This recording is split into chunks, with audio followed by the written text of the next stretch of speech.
నమస్తే, welcome to hit TV. నేను మీ శ్వేత గంగాధర్. ఈ రోజు అయితే చాలా విషయాలు మాట్లాడుకుందాం. ప్రస్తుతం మనతో పాటు ఉన్నారు ప్రముఖ సోషల్ యాక్టివిస్ట్ రజనీ రమ గారు ఉన్నారు. ఒక్కసారి వారి మాటల్లో తెలుసుకుందాం. మేడం నమస్తే. నమస్తే. ఎలా ఉన్నారు మేడం? ఫైన్ అమ్మా, ఎలా ఉన్నావు? బాగున్నాను మేడం. మేడం, కొన్ని రోజుల్లో సోషల్ మీడియాలో సంచలనంగా మారింది యూట్యూబర్ కోమలి ఇష్యూ. తను సూసైడ్ చేసుకోవడం అసలు వాళ్ళ ఫ్యామిలీకి తీరని లోటు అనే చెప్పాలి. ఒక యూట్యూబర్గా తన జర్నీ మొదలై మల్లారెడ్డిలో కూడా తను చదువుకోవడం, అలా అంత పెద్ద ఇన్స్టిట్యూట్లో చదువుకొని మినిమం అది ఆలోచించకుండా తను సూసైడ్ చేసుకోవడం ఒక మగాడి వల్ల, అది కూడా దాన్ని ఎలా చూడొచ్చు మనం? అంటే వీళ్ళు ఎంత చదువుకొని ఎంతమందితో తిరగని గట్టిగా మాట్లాడని అవన్నీ ఉన్నా కూడా అమాయకమైనటువంటి మైండ్తో ఉంటారు కొంతమంది. అంటే కొన్ని స్వీట్గా మాట్లాడిన మాటలకి పడిపోవడము, ఒక 4 సార్లు మన చుట్టూ తిరిగితే చాలా మంచివాడు, నేను లేకపోతే ఉండలేడేమో, నేనంటే బాగా ఇష్టపడుతున్నాడు అనే అభిప్రాయానికి వచ్చేయడం. లేదు అనంటే అవతల వాళ్ళని తనే బాగా ఇష్టపడిపోవడం, అవతల వాళ్ళ ఇష్టాయిష్టాలు తెలుసుకోకుండా అలాంటి అమ్మాయిలు కూడా ఉన్నారని ఈ అమ్మాయితో ప్రూవ్ అయింది. ఇప్పుడు చాలామంది అమ్మాయిలు అట్లా ఏమీ లేరు, తనది తను డిసైడ్ చేసుకునేంత తెలివిగా స్ట్రాంగ్గా ఉంటున్నారు, అంత తొందరగా ఏమీ ఎందులోనూ పడిపోవట్లేదు అని అంటున్నారు. అవును, మరి ఇలాంటివి కూడా జరుగుతున్నాయి. అంటే ఇంత అమాయకంగా ఎట్లా ఉంటున్నారు? ఇప్పుడు ఈ అమ్మాయి గురించి అందరికీ తెలిసిందే. ఇప్పుడు కొత్తగా తెలిసిన విషయం ఏంటనంటే, ఇప్పుడు ఇన్వెస్టిగేషన్లు అన్నీ జరుగుతున్నాయి కదా, కొత్తగా తెలిసిన విషయం ఏంటంటే అసలు ఆ అబ్బాయి పేరు కానీ ఎక్కడ, అంటే అతనే కారణము నేను చనిపోవడానికి అనేది ఎక్కడ లేదు. అవును. కాకపోతే ఆ అమ్మాయి ఒక నోటు రాసింది కదా, నేను చాలా కాలం ఎదురు చూశాను, వస్తాడని ఎదురు చూశాను, ఒకవేళ నేను వెళ్ళిపోతేనన్నా వస్తాడేమో, నేను వెళ్ళిపోయిన తర్వాత వస్తే ఏం ఇట్లా అంటే పిచ్చి పిచ్చిగా, అంటే ఒక ఒక ఏమంటారంటే ఒక డిప్రెషన్లో, బాగా డిప్రెషన్లో ఉండిపోయి, డీప్ డిప్రెషన్లో, ఒక అంటారు కదా ఒక ట్రాన్స్లో ఉన్నట్టు, అట్లాంటి స్థితిలో రాసిన నోట్ అది. ఇప్పుడు మనం ఒక బ్యాడ్ గురించి ఆలోచించేటప్పుడు అందులోంచి లింక్ మనకి ఎన్ని ఆలోచనలు వస్తాయి కదా. ఫర్ ఎగ్జాంపుల్ ఏదైనా దెయ్యాల సినిమా చూసారనుకో, చూసిన తర్వాత నిద్రపోతే అవే ఆలోచనలు వస్తూ ఉంటాయి. తర్వాత ఏదో మూవీలో చూసింది గుర్తొస్తుంది, ఇంకో మూవీలో చూసింది గుర్తొస్తుంది, అది ఆ చైన్ వదలదు, నైట్కి నిద్ర పట్టదు. అలా ఇలాంటి ఆలోచనలు చేసేటప్పుడు చైన్స్ అలా వెళ్ళిపోతూ ఉంటాయి. వెళ్ళిపోయి తను ఏం ఆలోచిస్తున్నారో, ఏం రాస్తున్నారో, ఏమి అభిప్రాయపడుతున్నారో వాళ్ళకి అర్థం కాదు. ఒక దాంట్లోంచి ఒక దాంట్లోకి అలా వెళ్ళిపోతూ ఉంటారు. వాళ్ళకి ఒకటే ఉంటుంది మైండ్లో, నేను అనుకునేది నాకు జరగలేదు, తర్వాత నేను మోసపోయానా, లేకపోతే నేను మోసపోయినా కూడా అతనిది ఏమీ తప్పులేదు, ఏదో ఒక అమాయకపు ఆలోచనలు ఎలా చేసేస్తూ ఉంటారు. నేను చచ్చిపోతేనన్నా వస్తాడు, ఇదేం పిచ్చి ఆలోచన. చచ్చిపోతే సరే వచ్చాడు అనుకుందాం, ఏంటి ప్రయోజనం ఏంటి? నువ్వేమైనా చేసుకోగలవా? చనిపోయిన తర్వాత అబ్బాయి వస్తే పెళ్లి చేసుకోగలవా నువ్వు బ్రతికొచ్చి? లేదు కదా. సరే లేదు, పశ్చాత్తాపడి వచ్చాడు, అప్పుడైనా సరే నువ్వు ఏమన్నా అనటానికి కానీ ఏమన్నా చేయడానికి కానీ నువ్వు ఉండవు. పోనీ నువ్వు అలాంటప్పుడు తను అలా చేయకూడదు. చనిపోయిన తర్వాత తను ఏమీ చూడలేదు, ఏమీ చేయలేదు, ఒకవేళ స్థితిగతులన్నీ బాగుపడినా కూడా తను వాటిల్ని అనుభవించలేదు. మేడం, ఈ యూట్యూబర్ కోమలికి సంబంధించి అసలు రీజన్స్ ఏమై ఉంటాయి, తన ఆత్మహత్య గల కారణాలు? అంటే తను మెయిన్ వచ్చేసి ఒంటరితనం. ఈ రోజుల్లో ఇలా ఆత్మహత్యలు చేసుకునే వాళ్ళందరూ అదే కారణంతో జరుగుతున్నాయి దాదాపుగా. ఇప్పుడు తండ్రి ఒక చోట, తల్లి ఒక చోట, ఆ తల్లిదండ్రులకు కూడా కమ్యూనికేషన్ సరిగ్గా లేదు. ఇంకా ఆ తల్లిదండ్రులు ఈ అమ్మాయితో మాట్లాడాలంటే ఒక్కసారిగా అవ్వని పని. ఎప్పుడో ఒకసారి తండ్రి మాట్లాడతాడు, ఆయన ఏదో విశాఖపట్నం ఏజెన్సీలో వర్క్ చేస్తాడట, ఈవిడేమో గల్ఫ్లో పనిచేస్తుంది. గల్ఫ్లో వాళ్ళ షేకుల దగ్గర పనిచేస్తారు కాబట్టి ఎక్కువగా ఫోన్లు చేసే అనుమతులు కూడా వీళ్ళకుండవు. ఆవిడ కూడా ఎప్పుడో ఒకసారి ఫోన్లో మాట్లాడాలి, అక్కడ కూడా భయపడుతూ జాబ్ చేయాలి కాబట్టి కూతుర్ని పరామర్శించే సమయం ఆవిడకి ఉండదు. అలాగే తమ్ముడు కూడా అక్కడ తండ్రి దగ్గర ఉంటున్నాడు. ఈ అమ్మాయి చదువు కోసం కానీ రీల్స్ కోసం కానీ హైదరాబాద్లో ఉన్నప్పుడు వాళ్ళు ఫ్రీక్వెంట్గా వీళ్ళని కనుక్కుంటూ ఉండాలి, మంచి చెడ్డ కనుక్కుంటూ ఉండాలి, స్థితిగతులు కనుక్కుంటూ ఉండాలి. అవన్నీ చేస్తున్నారా? ఎవరికి వాళ్ళు ఏమన్నా తీరేలాగా బ్రతుకుతూ ఉండబట్టి ఆ అమ్మాయికి స్వేచ్ఛ ఎక్కువైపోయింది, ఈజ్ ఈక్వల్ టు ఒంటరితనం వచ్చింది. రావటం వల్ల తన డెసిషన్స్ ఎలా తీసుకుంటుందో తనకు అర్థం కాలేదు. తను ఈ లవ్ ట్రాక్లో పడి, ఇప్పుడు హనీ ట్రాప్, హనీ లవ్స్ అని వస్తున్నాయి కదా, ఇది కూడా దాని కిందకే వస్తుంది. ఒక అబ్బాయే పడాలా అమ్మాయి ట్రాప్లో? ఇప్పుడు ఈ అమ్మాయి కూడా అబ్బాయి ట్రాప్లో పడింది కదా, అవతల వాడు తప్పు లేకుండానే ఈ అమ్మాయి ఊబిలో ఇరుక్కుపోయింది. తను ఇలా ఒంటరితనంగా నిర్ణయం సరిగ్గా తీసుకోలేక, ఎవరికైనా చెప్తే ఏమన్నా సలహా ఇచ్చేవారేమో, ఎవరికి షేర్ చేసుకోలేక తనకు తానే నిర్ణయం తీసుకుని ఈ స్థితికి వచ్చిందని అనిపిస్తుంది. అంటే నాట్ ఓన్లీ కోమలి మేడం, చాలా వరకు అమ్మాయిలు ఇలానే చేస్తున్నారు. అటు రీల్స్ చేసే వాళ్ళు, యూట్యూబ్ వాళ్ళే ఉన్నారు ఎక్కువ. యూట్యూబర్ అయ్యుండి అయ్యుండి ఏంటి వీళ్ళు ఇంత సున్నితంగా ఉంటున్నారా నాకు అర్థం కావట్లా. రీల్స్ చేయటానికి ఉన్నంత ధైర్యం కూడా ఇందులో ఉండట్లేదు. అవును, తన లైఫ్ని తను సేవ్ చేసుకోవాలి. తనకి ఎంత అందమైన జీవితం ఉంది. ఇప్పుడు వాళ్ళ అమ్మ కూడా చెప్తుంది, లాస్ట్ 6 months బ్యాక్ ఒకసారి విషయం తెలిసినప్పుడు అడిగితే, లేదమ్మా నేను ఇంకా ఆలోచించను, నేను మంచిగా అచీవ్ అవుతాను, నేను డిగ్రీ 2nd year అట, నేను కంప్లీట్ చేసి మంచిగా అవకాశాల కోసం ట్రై చేసి నేను మూవీస్లోకి వెళ్తాను, ఒక మంచి స్టార్గా గుర్తింపు పొందుతాను, మంచి పేరు తీసుకొస్తాను అని అన్నప్పుడు తల్లి నమ్మింది. అది పక్కన పెడితే తనకి అలా అనిపించినప్పుడు ఆ దారిలో వెళ్ళాలి. అది నిజంగానే రైట్ డెసిషన్ తీసుకుంది అమ్మాయి. రైట్ డెసిషన్ తీసుకుని కూడా తల్లికి మాట ఇచ్చి కూడా తన నిర్ణయం మీద తను నిలబడలేకపోయింది, తల్లికి ఇచ్చిన మాట నిలబెట్టలేకపోయింది. అంటే నీకు ఏది ఇంపార్టెంట్ అవుతుంది? అవతల వ్యక్తి ఎవరు, ఏంటి, వాడి పూర్వాపరాలు ఏమన్నా తెలుసా నీకు? అలాంటి వాడి కోసము ఇక్కడ ఇచ్చిన మాట మర్చిపోయావు, నీ భవిష్యత్తుని మర్చిపోయావు, నీ జీవితాన్నే ముగించుకున్నావు. ఏంటి దాని అర్థం ఏంటి? అంటే నిన్ను ఇంతకాలము తల్లిదండ్రులు పెంచి నీకు ఒక స్వతంత్రాన్ని ఇచ్చి నువ్వు ఏం చదవాలనుకున్నావో, ఏమి అవ్వాలనుకున్నావో, నువ్వు నీ అచీవ్మెంట్ చక్కగా నువ్వు చూపించు మాకు అని స్వేచ్ఛగా ఇక్కడ వదిలిపెట్టి, తల్లి దుబాయ్, తండ్రేమో విశాఖపట్నం సైడ్ ఏదో జాబ్ అయినప్పుడు ఈ అమ్మాయి హైదరాబాద్లో కాలేజ్ దీంట్లో హాస్టల్లో ఉంటూ చదువుకుంటూ ఇటు రీల్స్ చేసుకుంటూ నువ్వు ఇంత ధైర్యంగా నువ్వు ఇలా ముందుకు వెళ్తున్నప్పుడు అది ఎవరి కోసం నీ ప్రాణం తీసుకుంటే ఇవన్నిటికీ విలువ ఉందా? జన్మనిచ్చిన తల్లిదండ్రులు నీకు ఇంపార్టెంట్ అనిపించలేదు. మళ్ళీ చనిపోయే ముందు తమ్ముడు జాగ్రత్త, నువ్వు జాగ్రత్త అనంటే ఏంటి జాగ్రత్త? నువ్వు వెళ్ళిపోయావు, వాళ్ళు జాగ్రత్తగా ఉన్నారా లేదా నువ్వు చూస్తావా? అంటే మేడం ఇక్కడ తన ఏజ్ డిఫాల్ట్ వల్ల ఇవన్నీ ఏమీ కాదు, ఇన్ని ఆలోచనలు కరెక్ట్ గా చేస్తుంది కదా. ఆ నిర్ణయం తీసుకున్నది కూడా కరెక్ట్ గానే తీసుకుంది, కానీ అది నిభాయించుకోలేకపోయింది. నిభాయించుకోలేకుండా చనిపోయింది. అంటే ఏంటి? ద్వైతీభావంలో కొట్టుకులాడుతోంది అమ్మాయి. ఇంకొకటి ఏంటంటే మనసు అటే చెడు వైపు, కర్మ వైపే లాగింది. లాగడం వల్ల ప్రాణం తీసుకుంది. ఇప్పుడు ఆ అబ్బాయి స్నేహంగానే వస్తున్నాడు, ఏదైనా పెడితే తింటున్నాడు, ఆ అమ్మాయితో స్పెండ్ చేస్తున్నాడు, వెళ్తున్నాడు. లాస్ట్ 6 months జరిగినాయి కదా. తల్లికి ఇచ్చిన మాట ఏంటి? నేను మంచిగా ఉంటాను అది ఇది అని అన్నప్పుడు మళ్ళీ అతనికి ఫోన్ ఎందుకు చేయాలి? చేసినప్పుడు సరేలే ఈ అమ్మాయి కూడా అవన్నీ మర్చిపోయినట్టుగా ఉంది, మామూలు ఒక ఫ్రెండ్ లాగానే పిలిచినట్టు ఉంది అని చెప్పి తను కూడా వచ్చాడు, ఉన్నాడు, వెళ్తున్నాడు, ఫోన్ చేస్తున్నాడేమో 2-3 సార్లు అయిందేమో అట్లా. లాస్ట్ టైం బిర్యానీ కూడా తెప్పించింది, తిన్నారు. మరి అప్పుడు కూడా వెళ్ళిపోయాడు. వెళ్ళిపోయిన కాసేపటికి ఈ అమ్మాయి ఇలా చేసింది అనేది చెప్తున్నారు. అంటే ఏంటి? అతను ముందు నుంచి చెప్తున్నాడు, వేరే వాళ్ళతో కూడా చెప్తున్నాడట, నాకు ఈ అమ్మాయి అంటే అటువంటి అభిప్రాయం లేదు, పెళ్ళికి నాకు ఇష్టం లేదు అని అంటున్నప్పుడు ఈ అమ్మాయితో కూడా డైరెక్ట్గా చెప్తున్నప్పుడు ఈ అమ్మాయికి అర్థం కావాలి. ఇప్పుడు ఒకటి నేను చాలాసార్లు చెప్పాను చాలా వీడియోస్లో, మనమంటే ఇష్టపడి వచ్చే వాళ్ళని ఎలా ఉన్నా పెళ్లి చేసుకోండి, అది మీ జీవితం బాగుంటుంది. మీరు వెంటబడి చేసుకున్నది ఉంటుందే అది ఎప్పటికైనా అది పోతుంది. అది ఎటువంటి చెడు రిజల్ట్ అయినా ఇవ్వచ్చు, అది ఆ సంబంధం తెగిపోవచ్చు, ఏమైనా అవ్వచ్చు. ఎందుకు? నువ్వు కదా వెంటబడ్డావు. రైట్. అతనికి ఇష్టం ఉందో లేదో తెలియదు, నువ్వు వెంటబడి రా రా రా నన్ను చేసుకో, నేను ఎంత నమ్మాను కదా, నేను ఎన్ని రోజుల నుంచి నీతో ఉన్నాను కదా, నీకు ఎంత డబ్బు ఇచ్చాను కదా, మనం కలిసి తిరిగాం కదా అంటే అవంతా కాదంతా వేరు. మనసులో స్థానం వేరు. ఒక భార్యగా నిన్ను చూడగలగాలి. లేదు నీ పోటు తట్టుకోలేక అతను పెళ్లి చేసుకున్నాడు అనుకో, అది అతను ఎంత బాగా చూస్తాడనేది మనం చెప్పలేం. తర్వాత అతనికి ఇంకొక ఆమె మీద మనసు వెళ్ళినా కూడా చెప్పలేము. అప్పుడు ఎందుకు ఇలా చేసావంటే నేను ముందు నుంచే చెప్తున్నాను, నాకు అంత అభిప్రాయం లేదు అని.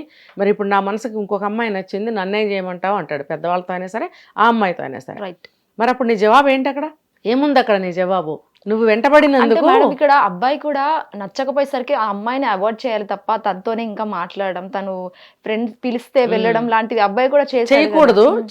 ఫీలింగ్స్ అనేవి ఎక్కువ ఉండిపోయాయి కదా అమ్మాయి. అవును, అది కూడా అది ఒక తప్పే అబ్బాయిది. కానీ డైరెక్ట్ గా చెప్తున్నాడుగా నాకు ఇష్టం లేదు అని. నువ్వు ఫ్రెండ్ లాగా వచ్చాను, ఫ్రెండ్ లాగా తిన్నానని చెప్తున్నాడు.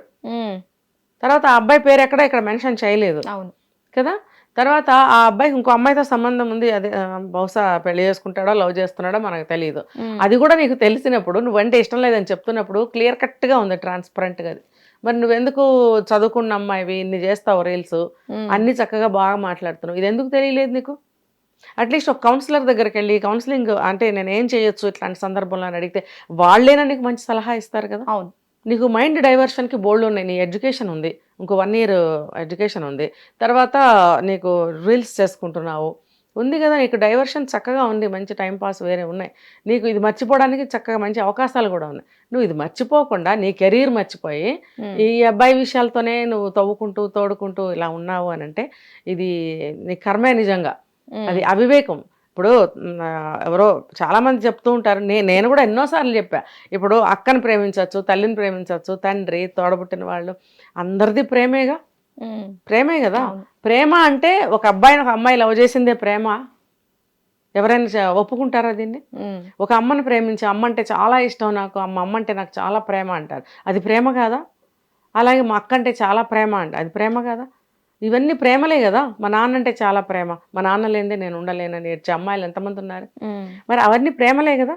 మరి అలాంటప్పుడు ఆ ప్రేమలన్నీ కాదనుకుని ఈ ప్రేమనే ఎందుకు అంటే ఒక నీకు తోడు ఒకటి కావాలి, ఒక ఆపోజిట్ సెక్స్తో నీకు ఒక అట్రాక్షన్ అనేది ఉంటుంది, కానీ దాన్ని దాని వరకే చూడాలి, కానీ ప్రేమకి దాన్ని సమానంగా తీసుకురావాల్సిన అవసరం లేదు. దాన్ని ప్రేమ అని చెప్పరు అసలు. దాన్ని ఇప్పుడు వీళ్ళిద్దరి మధ్యన ఉన్నది ప్రేమ అని చెప్తారు ఎవరన్నా?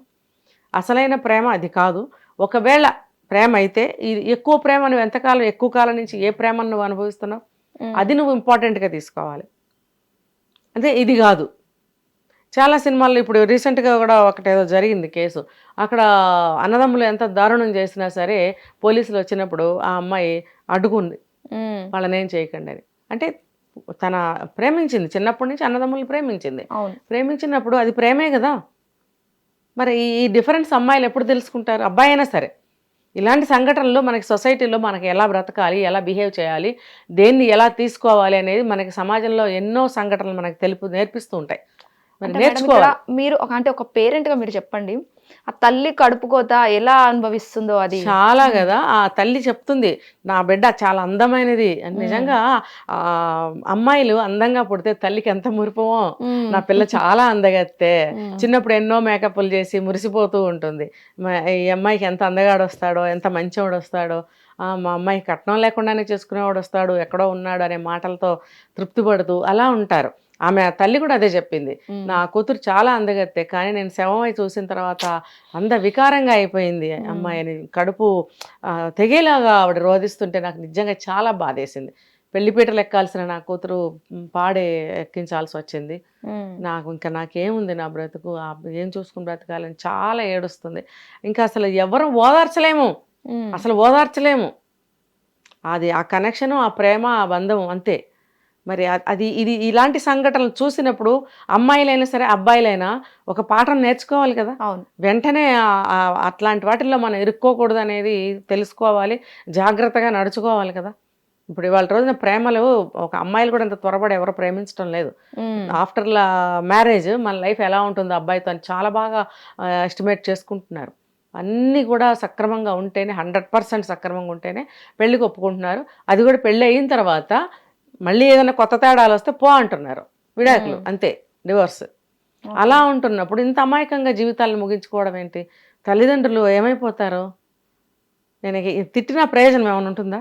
అంటే మీరు అన్నట్టుగానే ఇప్పుడు పెళ్లికి ముందు అమ్మాయి లైఫ్ ఒకలా ఉంటుంది, పెళ్లి తర్వాత ఇంకోలా ఉంటుంది. ఖచ్చితంగా ఏంటి ఎలా ఉంటుంది అంటే నేను అన్మ్యారీడ్ కాబట్టి నేను అడుగుతున్నా మేడం ఈ క్వశ్చన్. చాలా మంది అంటే పుట్టింట్లో 10 సంవత్సరాలు పెరిగినా సరే, పాతకాలంలో బాల్య వివాహాలు చేసేవారు.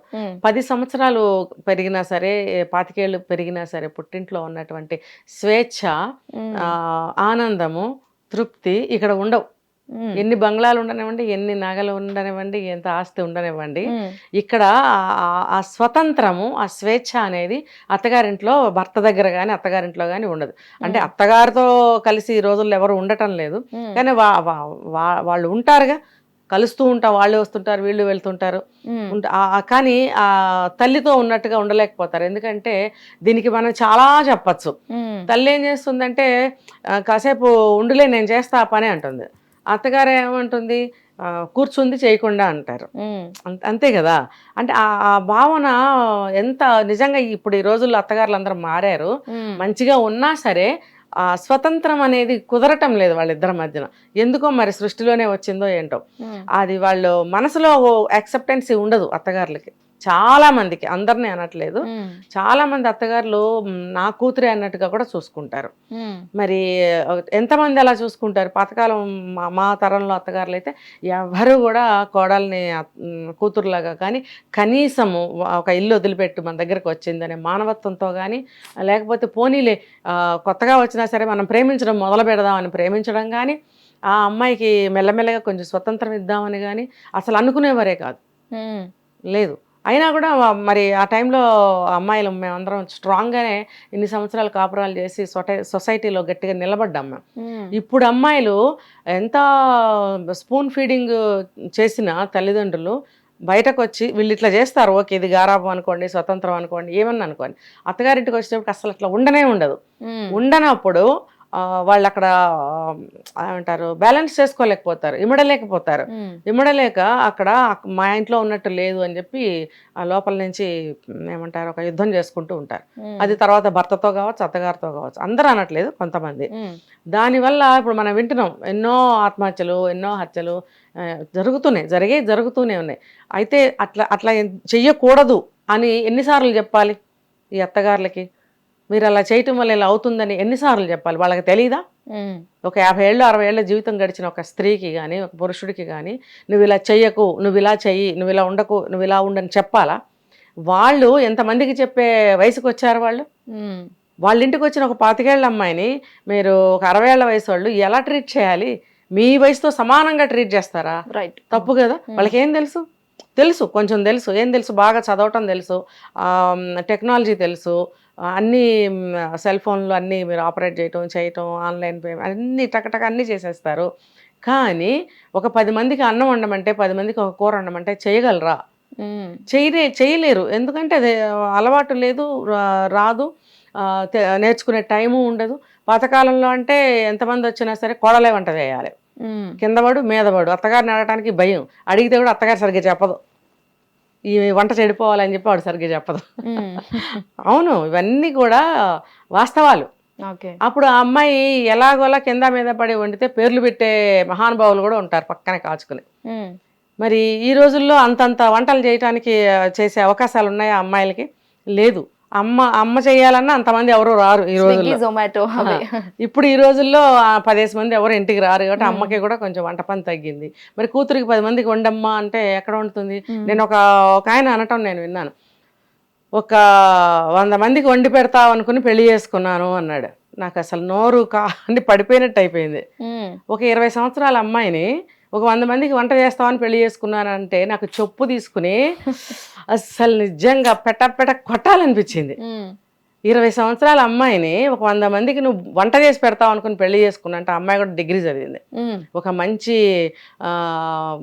మంచి కుటుంబంలో నుంచి వచ్చిన అమ్మాయి, దర్జాగా పెరిగిన అమ్మాయిని నువ్వు అలా ఎలా అనుకుని నువ్వు పెళ్లి చేసుకున్నావు? అక్కడ నీకు ఒక చిన్న విషయం తెలియాలి ఏంటంటే, ఇలాంటి ఇంట్లో నుంచి వచ్చిన అమ్మాయి 100 మందికి వండి పెడుతుందా? రైట్. మనుషులు పని వాళ్ళు నౌకర్లు చాకర్లు ఉన్న ఇంట్లో పుట్టి పెరిగిన అమ్మాయి, ఒక డిగ్రీ చదివిన అమ్మాయి, దట్టు 20 సంవత్సరాల ఒక అమ్మాయికి ఎక్కడ టైం ఉంటుంది? ఎక్కడ నేర్చుకునే పని అవసరం ఏముంది అసలు అమ్మాయికి? లేదు. ఏదో 2-3 వండి పెట్టడం తల్లి నేర్పించి ఉంటుంది. నువ్వు ఆ అభిప్రాయంతో పెళ్లి చేసుకున్నాను అని అనటంలో ఇది ఒక 40 ఏళ్ళు అయిన తర్వాత ఆ వయసుకు వచ్చి నువ్వు అనవలసిన మాటేనా? అది తప్పు కదా. ఇప్పుడు ఉన్న పరిస్థితుల్లో అమ్మాయిని ఆ ప్రశ్న వేయండి, అసలు పెళ్ళికే ఒప్పుకోదు. నేనెందుకు వండి పెడతాను? 100 మందికి వండాలనిపిస్తే నేను అసలు పెళ్ళికే ఒప్పుకోను అంటుంది. అవునా కదా? అలాంటి వాళ్ళు కూడా ఉండేవారు అప్పట్లో. ఇప్పుడైతే 2కి వండటమే రాదు అని చెప్పి అంటున్నారు చాలామంది అమ్మాయిలు. కొంతమంది బాగానే వండుతున్నారు.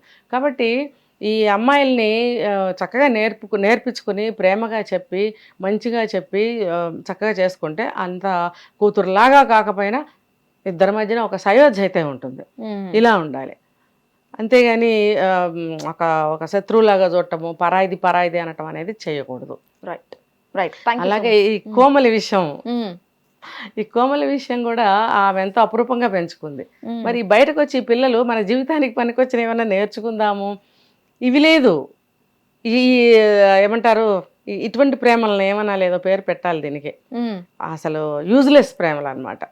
ఇటువంటి ప్రేమలు దేనికి పనికిరావు. ఇటువంటి ప్రేమల్లో పడి 1 సైడ్, అది కూడా బంగారు భవిష్యత్తుని ఇలాగా నాశనం చేసుకుంటున్నారు. గుణపాఠం అవ్వాలి ఇది మిగతా అమ్మాయిలైనా అటువంటి స్టేజ్లో ఉన్న అబ్బాయిలకైనా సరే. ఇలాంటి సంఘటనలు మనకి ఎన్నో పాఠాలు నేర్పిస్తాయి సమాజంలో. అవి నేర్చుకుని మనం ముందుకెళ్ళాలి. అంతేగాని అమ్మో అట్లా జరిగిందంట, దానికి బుద్ధి లేదు, దానికి ఇది, దానికి పిచ్చి, ఇలా అనుకుని తుడిచేసుకుని వెళ్ళకండి ఎవరు కూడా. ఎందుకంటే ఆ స్టేజ్లో ఉన్న అమ్మాయిలు అబ్బాయిలు అందరికీ ఇది ఒక గుణపాఠం. మన లైఫ్ని పాడు చేసుకుని మనము ఎవడి కోసమో మనం చచ్చిపోవడం ఏంటి? వాడు మనకు నారు పోసాడా, నీరు పోసాడా, ఇంకేమైనా చేశాడా? ఉల్టా ఈఎంఐ లక్షలు డబ్బులు ఇచ్చి, అవసరమా నీకు? డబ్బులు ఇచ్చి నువ్వు వెంటబడి వాడిని నీ వాణి చేసుకోవాలనుకోవడంలో ఉన్న ఏమంటారు, అది స్వార్థం అనుకోవాలా, దురాశ అనుకోవాలా, తెలివి తక్కువతనం అనుకోవాలా? వాడు ఏమన్నా పెద్ద నవమన్మధుడా, కోటీశ్వరుడా? చూశాను వాడి ఫోటో కూడా నేను. ఇప్పుడు ఆ అబ్బాయి కూడా క్లియర్ కట్గా చెప్తున్నాడు నువ్వంటే నాకు ఇష్టం లేదని. కానీ ఇష్టం లేనప్పుడు నువ్వు ఎందుకు తిరిగావు అబ్బాయి? ఆ అమ్మాయి ఇచ్చిన డబ్బులు నువ్వు ఎందుకు తీసుకున్నావు? అంటే డబ్బులు ఇస్తుంది కాబట్టి నువ్వు తిరిగావు. అలాంటి అబ్బాయిలు కూడా ఉన్నారు. ఇప్పుడు అమ్మాయిలు కూడా డబ్బులు ఇచ్చే అబ్బాయిలు వెనకాల తిరుగుతున్నారుగా, అబ్బాయిలు తిరుగుతున్నారు. అంటే అది అవసరం. డబ్బు ఇస్తున్నాను కదా, నా చుట్టూ తిరుగుతున్నాడు కదా, నేనంటే ఇష్టపడతాడని పిచ్చి అపోహకపోయింది ఈఎంఐ. కాబట్టి వాడు మోసం చేసినా కూడా తెలివిగా తప్పించుకున్నాడు. ఈఎంఐ ఏం చేసింది? ఇరుక్కుపోయి చనిపోయింది. ఇవి గుణపాఠాలు కావాలి అందరికీ కూడా. తెలుసుకుని ఎవరి జీవితాలని వాళ్ళు సవ్యమైన మార్గంలో పెట్టుకుని ముందుకు నడవమని చెప్తాను నేను. Right, thank you so much madam. Hit TV app, ఇందులో short news, live news, entertainment shows, movies, digital magazines తో పాటు మీ జిల్లా వార్తలను కూడా ఫ్రీగా చూడొచ్చు. ఇంకెందుకు ఆలస్యం, వెంటనే హిట్ టీవీ యాప్ ని డౌన్లోడ్ చేసుకుని ఫ్రీగా ఎంటర్టైన్మెంట్ పొందండి. Hit TV app. Hit TV app. Please download hit TV app. Hit TV యాప్ని ఫ్రీగా డౌన్లోడ్ చేసుకొని ఎంజాయ్ చేయండి. మీకు నచ్చిన ఎంటర్టైన్మెంట్ కోసం హిట్ టీవీ యాప్ ని ఫ్రీగా డౌన్లోడ్ చేసుకుని ఎంజాయ్ చేయండి. హిట్ టీవీ యాప్ ని డౌన్లోడ్ చేసుకుని ఆస్వాదించండి, ఆశీర్వదించండి. ఇంతమంది సెలబ్రిటీలు హిట్ టీవీ యాప్ ని డౌన్లోడ్ చేసుకోండి అని చెప్తున్నారంటే ఎంత మంచి యాప్ ఆలోచించండి. అమెరికా అమెరికా అమెరికా అమెరికాలో చదవాలనుకునే వాళ్ళకి విశ్వసనీయమైన పేరు మన శౌర్య కన్సల్టెన్సీ. UK లో 1 year masters, UK లో 1 year masters, 2 years work permit up to 5 years visa. Contact Saurya Consultancy. Contact 89851 89851.